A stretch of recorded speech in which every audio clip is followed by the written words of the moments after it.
Each year, as part of graduation, we look for a commencement speaker who can help us see the wider world our work fits into.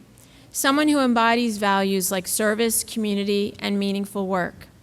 This year, I'm so pleased to introduce Corey J. Allen, a leader, educator, and advocate who brings those very qualities to his work every day. Corey is the inaugural Director of Industry Partnerships at the Boston Plan for Excellence. In that role, he builds bridges between education and career, helping students across Boston see pathways into meaningful work. His work is about building futures. This feels very familiar to us at North Bennett, because that's what we do too, just with different tools. Corey helps students understand their potential and equips them to realize it through real-world connections, learning opportunities, and confidence-building experiences. Before Boston Plan for Excellence, Corey led workforce development efforts at the Urban League of Eastern Massachusetts, and he's had a hand in shaping initiatives across the city that focus on access and opportunity. He understands what it means to serve others by helping them build not just a job, but a career, not just skills, but belief in themselves. That mindset of growth and service is exactly what we hope our graduates carry forward.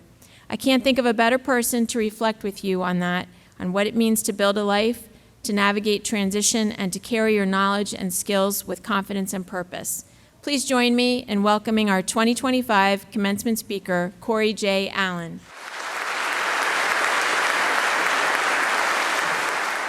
Good morning. Good morning, North Bennett Street School, soon-to-be graduates, friends, family, current students, board, faculty, staff, and honored guests. In my brief remarks, I'll be sharing quotes from religious as well as secular sources. I'm a deeply spiritual man, and I'm not here to convert anyone, but seeing as we are here in this historical house of prayer, I shall reference relevant themes and hope that you take them as I intend to understand better who I am, where I'm from, and how I have seen the world thus far. From everyone who has been given much, much will be demanded, and from the one who has been entrusted with much, much more will be asked. Luke 12:48. I stand before you today as a journey person of sorts. I have been many things in my life, but ultimately, I have been of service to mankind in my own small way. I have been a camp counselor, a youth organizer, landscaping entrepreneur, journalist, and executive director, English teacher, candidate for state representative, copy editor, dean of discipline, community liaison. In all of these positions, I'd like to think I made the world a little better. The concept of doing my part was born from me asking my dad why Amelia Frances Hodges Harris, affectionately known as Grandma Harris, had a different last name from us. My dad explained to me that he was a foster child and that Grandma and Grandpa Harris, born Philip Harris Sr., took him and 21 other children into their home at 33 Wambeck Street in Roxbury because for one reason or another, their families weren't able to give them the care that they needed. Grandpa Harris was a custodian for the Stridewright Corporation at the intersection of Melnia Cass Boulevard and Harrison Avenue for about 35 years.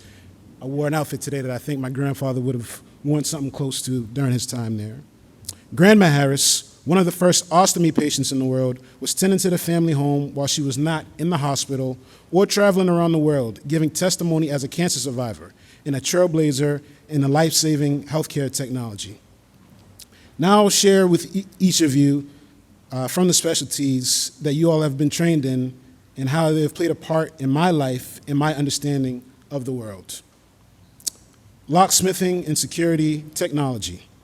My people will abide in a peaceful habitation, in secure dwellings, and in quiet resting places. Isaiah 32:18. When I was 10, I played in the Regan Youth Baseball League out of Jamaica Plain. One day after practice, I went to work with my dad as he had left early to come coach us. At that time, he worked for Gillette on the 48th floor of the Prudential Tower. He started with Gillette a month before I was born in South Boston, on the factory floor, but worked his way into the glass tower.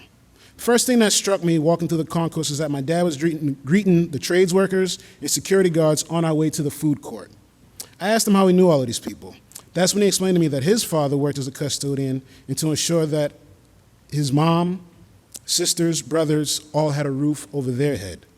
All of these people, he said, represented my grandfather, So my dad showed them the same respect he would show his own father. Once we saluted the security guard and walked past the tower security desk, my dad used his badge to activate the elevator and upon exiting to enter his office space. I was fascinated by the concept of digital security, the key card granting us access to otherwise unreachable destination. That's when I became intrigued by the fine trade of locksmithing and security technology. Some of you will be installing an alarm system for a store owner who works long hours to support their family. Some will open a safe that has not seen daylight for decades, but contains family heirlooms and secrets that will surely bring someone to tears. Keep that MBSS pride in all of your works. Bookbinding. Wisdom is the principal thing. Therefore, get wisdom. And with all thy getting, get understanding. Proverbs 4:7. I attended the James J. Chittick Elementary School in Mattapan. Before I enrolled, my mom volunteered in the library. While she was reading to students, I would be off looking at picture books, trying to sound out words that were beyond my comprehension. I remember the feeling of flipping those pages, hoping one day to know all of these things the book held. My love for knowledge and literature are two of the big reasons that I became an English teacher. One of my favorite books to teach was Their Eyes Are Watching God. It was during that unit that I had a breakthrough moment with a former student of mine, Ramon Guerrero. He was a proud, wise young man. Surely the new English intern would not best him. One day mid-fall, Ramon wanted to bend the classroom rules and use his headphones while working on an assignment. He said if he couldn't use them, he would leave the class. I told him, have a good day. As the other 21 students who were working on seeking help, and I could not go over with him why he could not use the headphones. In short, on a day Ramon was not in class because he was on a field trip, I got in the hot water with the Boston Public Schools Superintendent Mary Skipper, then Principal Skipper, for allowing students to use their headphones.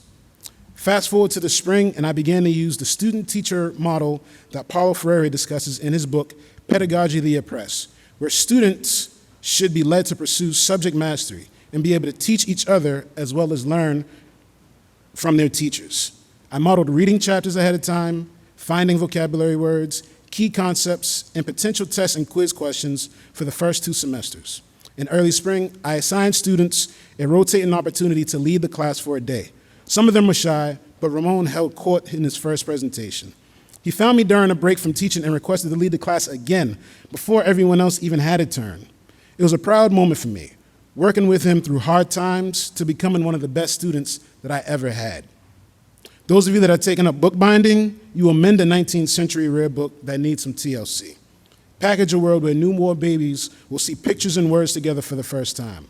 An elementary student will write their first book report, and the next generation's Ramon or Ramona will go to their teacher with a book you bound in hand and profess their love for literature and desire to be a better student. Woodworking, preservation carpentry, cabinet and furniture making, and carpentry. Every moment, I shape my destiny with a chisel. I am the carpenter of my own soul. Rumi.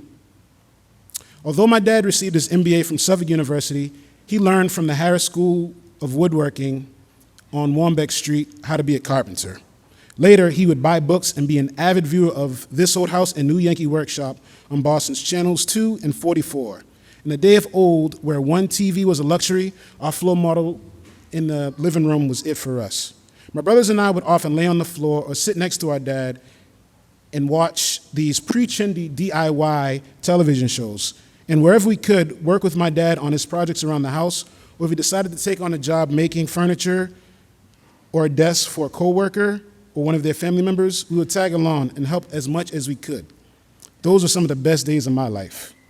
For those of you set to walk across the stage with your hammer, chisel, lathe, and saw, whether you're creating a chair that will be rested upon to nurse a baby in the year 2325, or replacing a worn banister leading up to a grand landing in an 18th century Georgian home, making a cabinet that will hold a family's fine crystal set in its 5th generation, and a brand new home that was built by one of the classmates of yours, know that your work you will be doing in the coming years will pay homage to our past, provide a respite for the present, and in the future will be revered for the craft work and love that you put into it.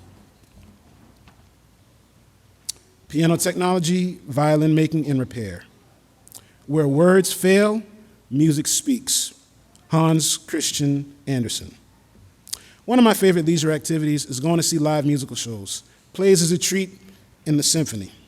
Whenever I get the opportunity and it fits within my budget, I'd like to go places where I know strings will be pulled and keys will be tapped.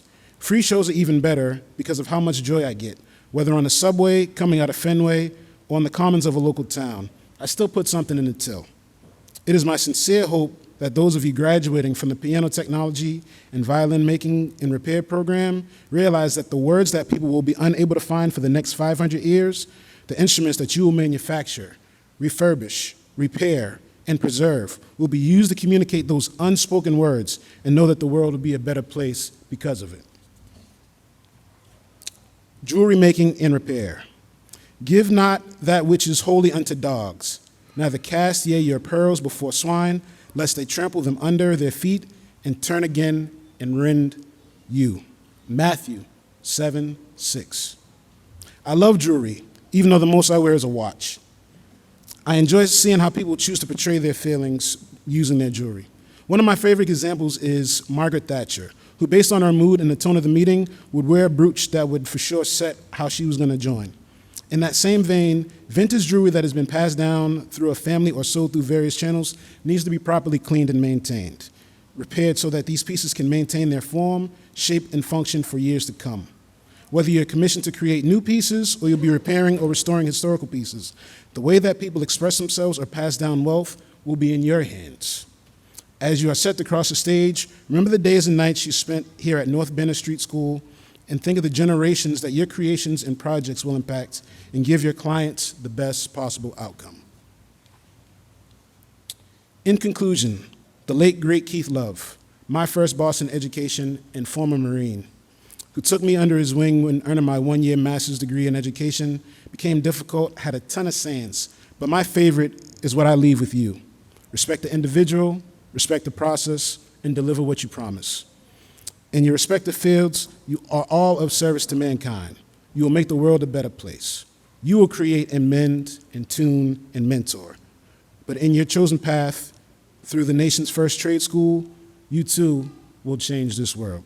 Congratulations on your graduation, and enjoy this next chapter on your journey.